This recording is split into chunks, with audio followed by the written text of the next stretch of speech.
Dr. Davis, thanks so much for joining me today. I always enjoy talking with you. You're a pioneer in your independent thoughts, and we've come to a lot of the same conclusions, even through similar pathways, but also through very different. So thanks for joining me. Always glad to be back.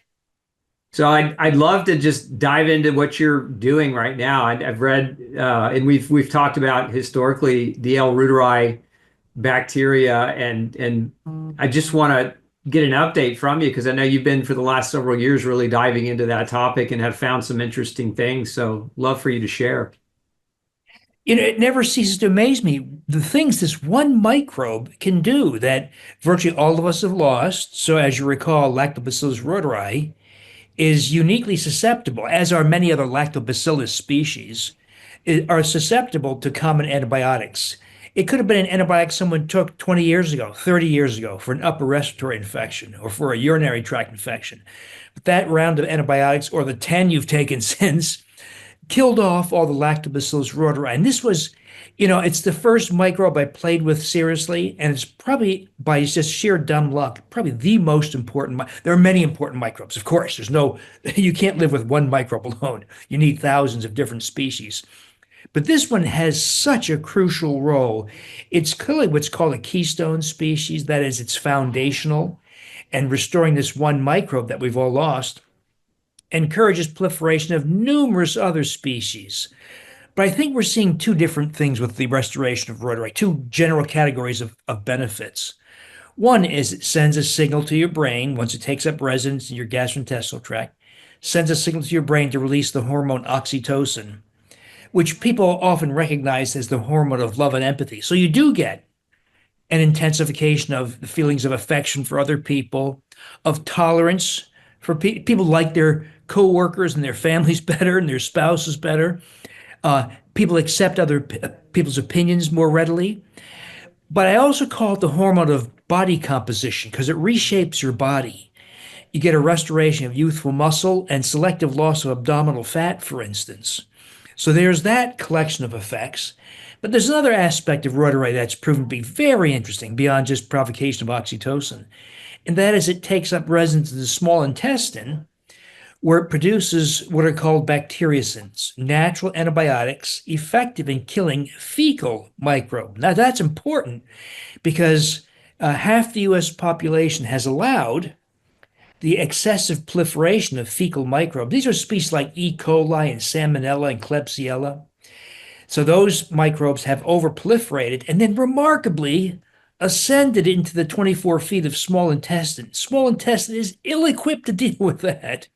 And so when that happens, those microbes live and die very rapidly. They live only for a few hours, and they release their toxic components when they die. That's called endotoxin. That gets into the bloodstream, and that's called endotoxemia. This is a modern phenomenon. And so there's at least a 200 to 400% increase in this level of bacterial endotoxin. And that's what's driving obesity. It's a major driver. There are other factors, of course, but it's a major driver: obesity, abdominal fat expansion, high blood glucose, depression, suicide, anxiety, skin rashes like rosacea and psoriasis and eczema, in autoimmune diseases, in neurodegenerative disorders like cognitive decline and Alzheimer's disease and Parkinsonism.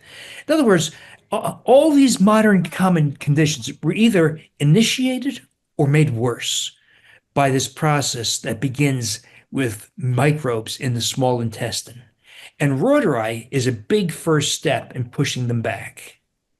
So it's a protective species. What do you think? You mentioned antibiotics, even early in life. Is that what as a doctor, a clinician, is that what you suspect is really driving the deficit, or is there something bigger, broader? There probably is, except it's not been properly mapped out. Could chlorinated water be a factor? Could glyphosate and other herbicides be a factor? Could emulsifying agents or synthetic sweeteners like aspartame? Probably, but the evidence has not been backtracked. One of the problems is because it's disappeared, essentially. It's been hard to test. So the microbiologist who first discovered Lactobacillus reuteri back in 1962 So 60 some years ago, he found it everywhere. Back then, Dr. Gerhard Reuter said it's easy to find. It's in breast milk, breastfeeding moms. It's in stool. It's in other body fluids. And his 40-year academic career went on, and he kept on saying as his career advanced, it's getting harder and harder to find this microbe anymore. By the end of his career, about 20 years ago, he said you almost not find it at all. And that's been corroborated since by several other groups that Reuteri essentially disappeared. Very few people have it anymore. And we've lost all these advantages, the So think about this. So if we've lost Reuteri and thereby oxytocin, the hormone of love, empathy, and companionship, is that why we have record social isolation pre-pandemic, record suicide, 35% increase in suicide in the last 20 years, and more so with the pandemic? Of course, half of all marriages now end in divorce. And the rise of narcissistic behavior. I didn't know that the psychology community has been formally measuring and tracking measures of narcissistic behavior since 1963. So they have these questionnaires that pose questions that identify you as having narcissistic behavior or not. Questions like, true or false? I am a very important person in this world. In, in 1963, 13% of people said, oh, yeah, that's true for me. In our time, it's more towards 83%. Now, there's probably other causes, maybe consumerist society, social media, but you and I can't do much about those things, but we can restore this microbe. And I'm seeing it play out. People who restore this microbe say, you know, I introduce myself to strangers in line for coffee at Starbucks.